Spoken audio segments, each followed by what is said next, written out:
everyone. So today, I'm just recording this because nagkaroon kami ng accident and I think somehow it's slightly my fault because sabi ng ate, sinasadya ko daw. Pero nandito kami sa Grab. Ito. So yung sasakyan ang na-damage ay yung front. Yung radiator ay nag-leak na. So kanina nung nagda-drive ako, nawala na siya. So tapos yung nasa likod namin na mga babae na nagda-drive, inassist ako. Medyo nanginginig-nginig ako pero ayun, meron silang kaibigan or family member na mechanic. So tiningnan ng mechanic, so hindi na nga daw siya pwede for driving. So nung una kasi kakakuha ko lang rin ng New Zealand license. Meron akong AMI. Tapos yung AMI na insurance pala na free for 1 year ay for those instances na nag-breakdown lang yung sasakyan pero hindi accident. So nung chinek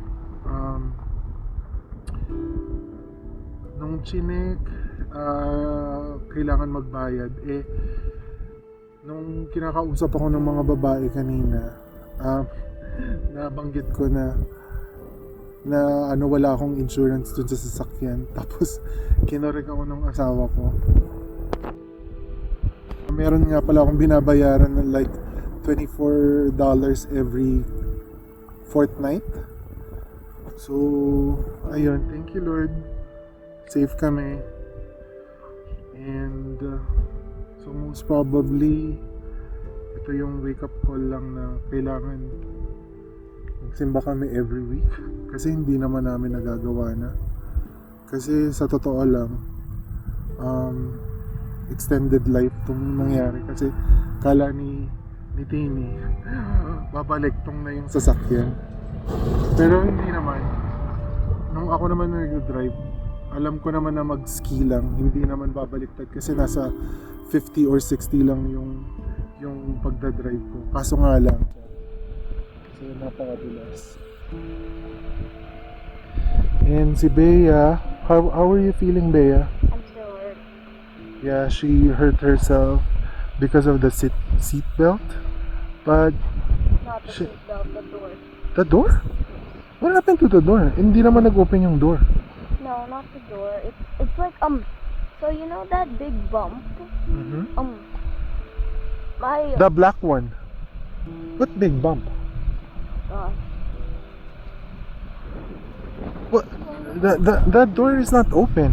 What do you mean?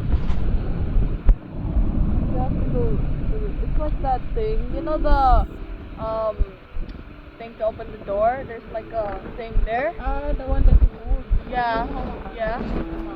Yeah. Ah, ganun. Sorry, Maya. But you said you're okay.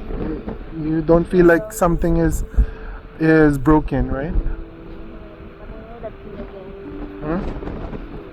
I'm gonna let you pee there later. Tapos, ayun.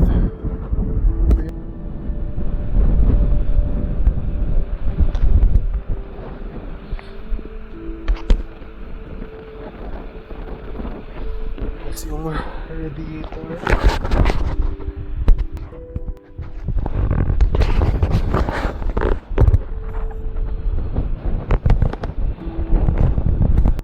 So, thank you Lord pa rin. Thank you, Mami. Oh, makalulumpog pa So, that's it for today. At least, na-record ko to. Just a reminder in the future na always pray. Kasi hindi man lang kami nagpipray bago umalis. And, nagtithank you kami lagi pag may mga blessings na dumadating. Like, a simple, thank you Lord for this, ganyan. Pero, yung consistently talking to God or communicating to God to thank for everything, to thank Him for everything, or thank Him for all the blessings, and asking Him to guide us every day. So, yun lang.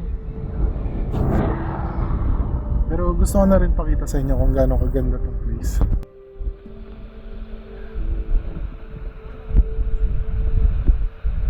Tapos yung side na yon, may riverbond.